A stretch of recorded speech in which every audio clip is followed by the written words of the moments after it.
Welcome back to the YouTube gamers. My name is Max Got the Tracks, and today I have for you a Pike Rek'Sai deck guide. As you can see up there, I have a like 68% win rate with the deck. I played it a lot over the last 2 days. I hit masters with it, and I think I have a pretty good grasp of the new deck that I built, and I think it's pretty solid. You know, LURK isn't that crazy, but you know, with every update, as the seasons change, there are new things that can be added and taken away from the deck as it evolves. So here I'll show you all the deck lists real quick. You know, the biggest change to LURK nowadays is that we have Buried Armory, which gives us Treasure of the Sands to equip usually to things like Rek'Sai, the Zerzareth, and your Zersai Dunebreaker, as it's like just a crazy way to end a game, along with your Forsaken Bakai that you can now predict with, which is super strong.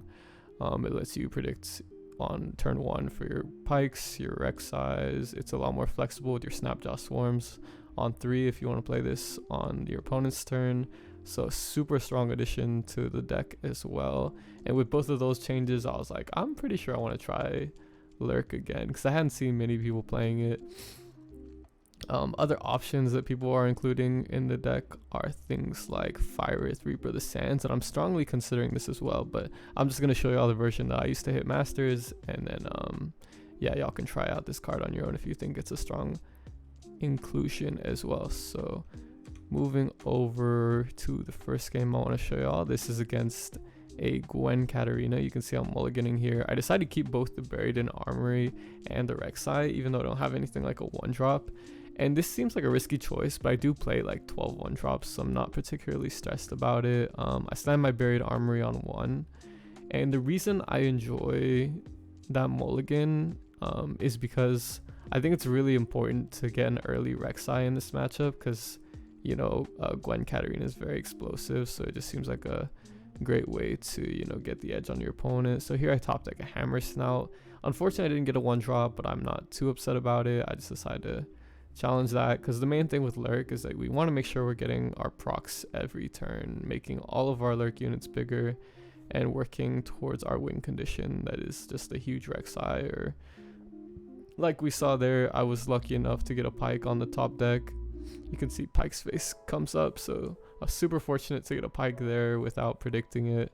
You know, a typical LURK player. And then I believe I'm just gonna Death from Below that Katarina, which is just a really, really strong start. And that puts me pretty far ahead right from the start. Even though I didn't have my 1-drops, it ended up working out really nicely for me.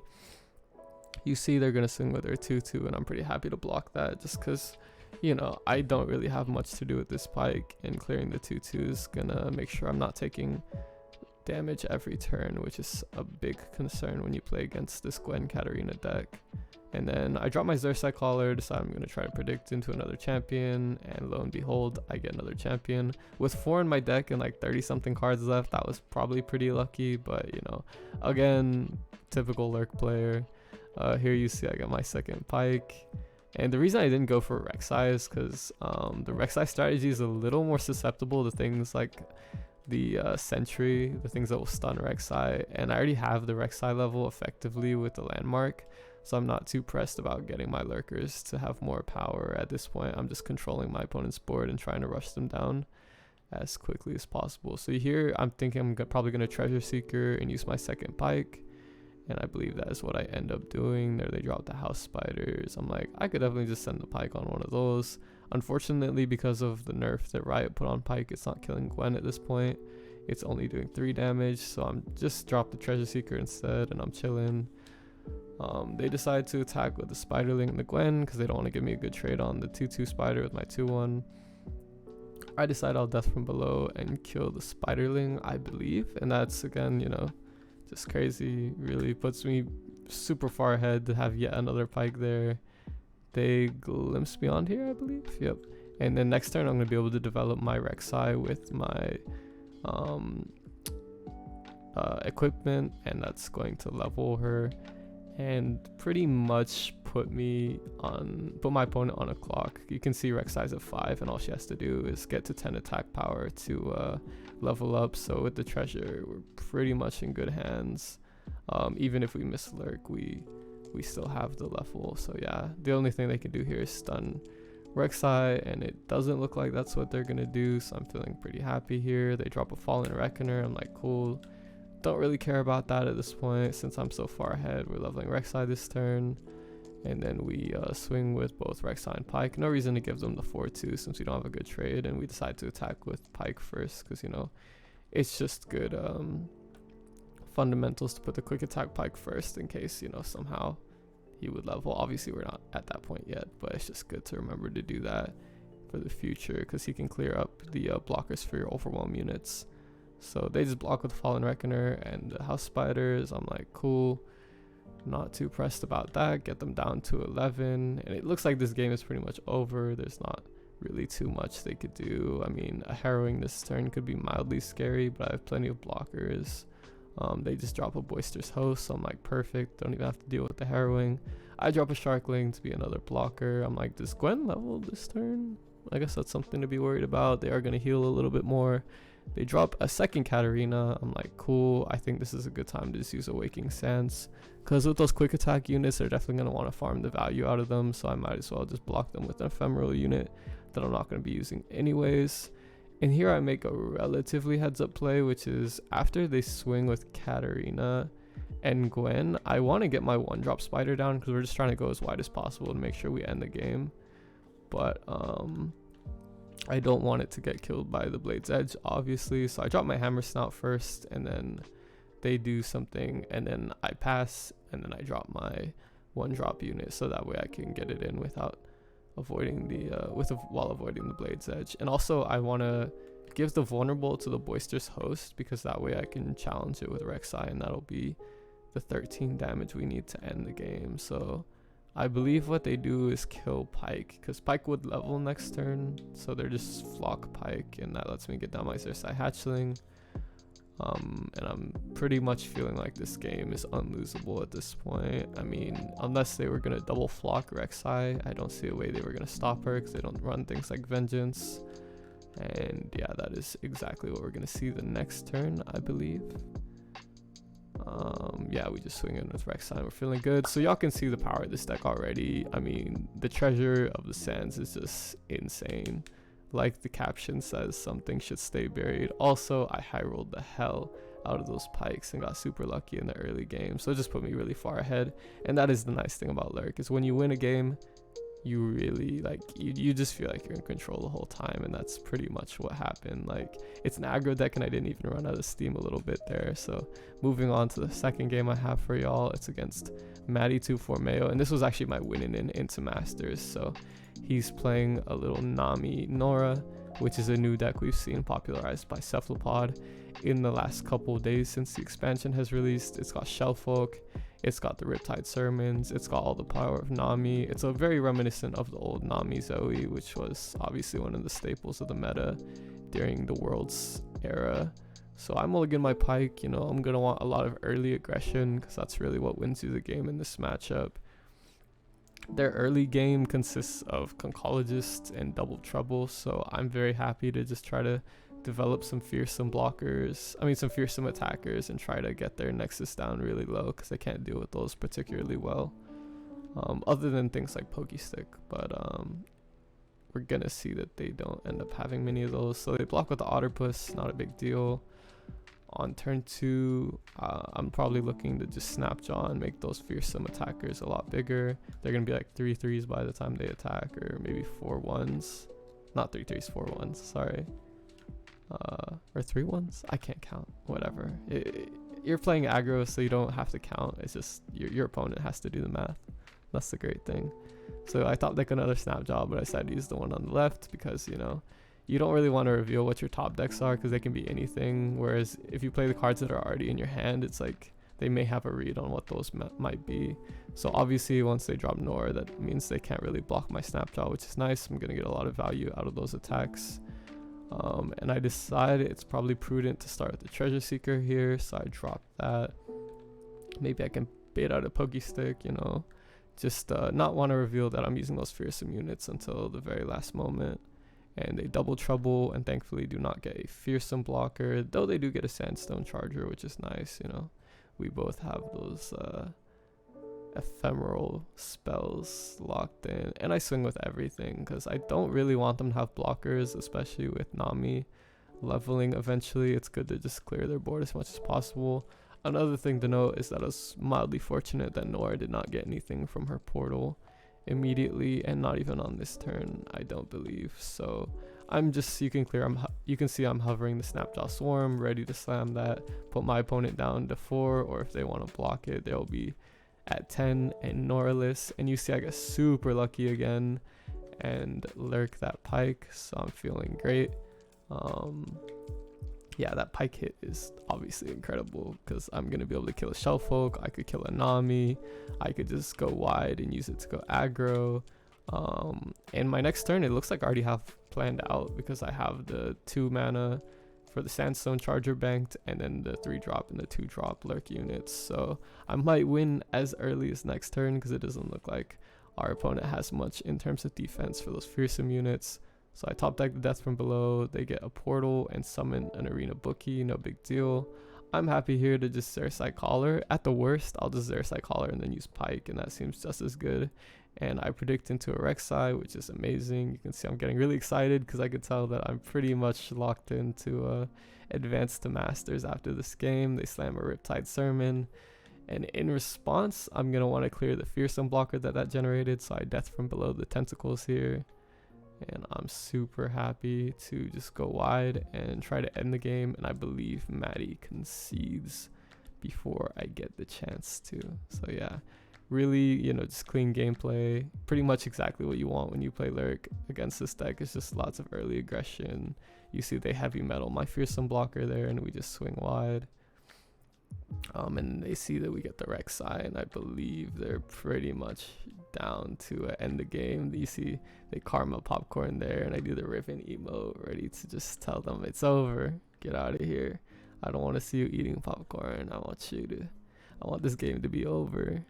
So yeah, top deck the Rek'Sai, like I said. They do an aloof. I'm like, cool, I don't really need that Rek'Sai anyways. Funnily enough though, I get the other Rek'Sai, so I still keep the one I have, which is pretty, the odds of that happening were pretty good anyways, because I had tons of 5 and 6 drop units, so the odds that I discarded my Rek'Sai off that aloof were pretty low based on what I had left in my deck. And then I top deck a Jawfish, and they portal another unit onto the board, which is a Terrain Sumpwork, which is just a chump blocker at that point for them. I decide they already know I have these Waking Sands, so I might as well use these first. Maybe they didn't see which Rek'Sai got discarded, because they should technically know that the one that was on top that I lurked with was not the one that was discarded, so they should know I'm holding one back, but they don't, or they might not. I don't know whether or not they do at this point, so I'm just deciding to use these Waking Sands first before I reveal that I still have one. And then from this point, I believe they choose to use the stun that they got off the Conchologist on my Pike, if I remember correctly. Using that a little prematurely for no reason. They used that Wallop. I don't know if that was from the Conchologist or if it was just top deck, but they're throwing the Shen emote. I don't even bother playing my Rek'Sai, and they concede. And I earn my way into Masters. So like I said, really clean game. Lurk, it's pretty much exactly what you want. Just lots of aggression, keep the board presence on, and then pike them when they don't have a chance to respond. Moving into our third game, you can see it's against Pirates, the most popular deck in the meta at the moment. I'm playing against Yost with the most, who is also a very popular competitive player coming from Magic the Gathering, so I'm familiar with them. I just want my 1-drops because, playing against Pirates, you're usually on the back foot because they have hella 1-drops as well. And while you're lurking and forcing attacks, they have a lot of ways to manipulate your board and make you feel bad for having to attack each turn. Thankfully, they just start with the Legion Grenadier. I Braum Wave them just to greet them and say what's up. They swing in with the the rear guard, and I'm super happy to just block that. Trading a 2-1 for a 3-2, obviously great, and I have plenty of 1-drops as well. So I drop another Treasure Seeker, and one of the main things we need to avoid here is getting Make It Rained, because that feels super bad. But they drop a Mirai Warden with a 2-4, and I'm like, whoa, that's not good. Got the Crusty Crodger, so I just drop my Fearsome unit and swing in. So normally this would be super risky. Oh my god, and I hit a Pike too. See, this was clearly my day to hit Masters with Lurk, because I'm I'm hitting champions, you know, here and there, just like out of nowhere. And on my next swing, you know, if I don't get Make It Rain here, I'm pretty much just celebrating. But the Crusty Crowdger makes it really awkward because I want to Snapjaw Swarm, but I don't want to make that terrible trade into the 1-drop either. So they decide to swing with it, and that makes me really happy. You can see I'm overjoyed as I'm swiping up my blocker, and I slam my Snapjaw Swarm immediately, hit the lurk. Great, everything's going according to plan. And it's a Rek'Sai. Goodness gracious, Max, could you high roll any harder? Clearly you can see I was destined to play this deck, because I'm hitting everything pretty much. You know, I decided not to drop my Sharkling because it's not really a good reason to, considering I'm gonna have the 5 mana to do it next turn anyways with the Pike. Alternatively, I could use that Call the Pack on Rek'Sai and level Rek'Sai on the next attack turn, which is what I decided to do.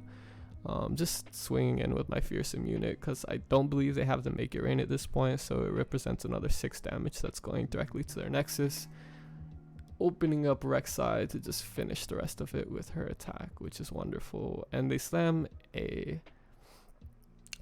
not Burblefish, a Zap Spray Fin, and I'm like, cool, I'm pretty down to just kill that on the next turn. One of my favorite plays with this deck is Snapjawing into Pike, and that is what we end up doing on this next turn, I believe, or we just Pike and kill the Zap. You know, because I'm pretty happy at this point. Like, if you're not going to develop, I feel very good about this game. I'm down to just block the 2/2 and get my Pike off and kill the Zap. I'm still at 20 health, which being at 20 health on turn 5 against Pirates is like, you're pretty much feeling like you just won the game already. They do the Noxian Fervor, which is pretty much what I expected, considering I knew they got that off the Zap Spray Fin. We don't bother blocking the Skitter because our 6/1 is a lot more scary than the 2/1. And we do decide to drop the Snapjaw Swarm, you know, try to guarantee that our Rek'Sai will level on the next attack turn, even though, you know, we pretty much have it already, considering it was an 8 on the last turn. And they drop a Slippery Wave Rider, and I'm like, whoa, that is new technology that I believe What Am I recently introduced to the metagame. So here I'm like pretty much just putting my card on the table, being like, you either answer this Rek'Sai or you lose. They tell me they basically don't have an answer to the Rek'Sai with this next play. I believe it's just, yeah, Riptide Sermon on my Pike, which I don't really care about. Here I'm like, I'll just double Waking Sands and go wide, and that should finish it off with the Rek'Sai level. So yeah, instead of doing this Airside Collar, which was unnecessary, you can see Yost is sending the Shen emote, and I get that one as well. And moving on to the final game I have for y'all. Wait, this is the final game, right? I think it's another... Yeah, this is the final one. It's another Gwen Katarina, at least. Or maybe I didn't talk about this one. Oh wait, I opened this twice. Okay, yeah, so that was all the games I had for you. Sorry about that, guys. I got confused. But yeah, super strong lurk list, you know. Rek'Sai, Pike, they're just obviously broken as hell. If you can roll champions like me with the help of your Forsaken Bakai and your Yugimoto powers, you will have a very easy climb, and you're gonna have a lot of fun as well, frustrating your opponents to no end. So yeah, make sure you tell me what you think of this lurk list. If you think I'm a degenerate lurk player, you can also tell me that. If you want to watch me play live on Twitch, I'm live every day during the work day essentially, so check me out there, follow me there. I'm trying to grow on Twitch a lot. Feel free to subscribe if you enjoy this content, and until I see you next time, my name is Max Got the Tracks. Goodbye.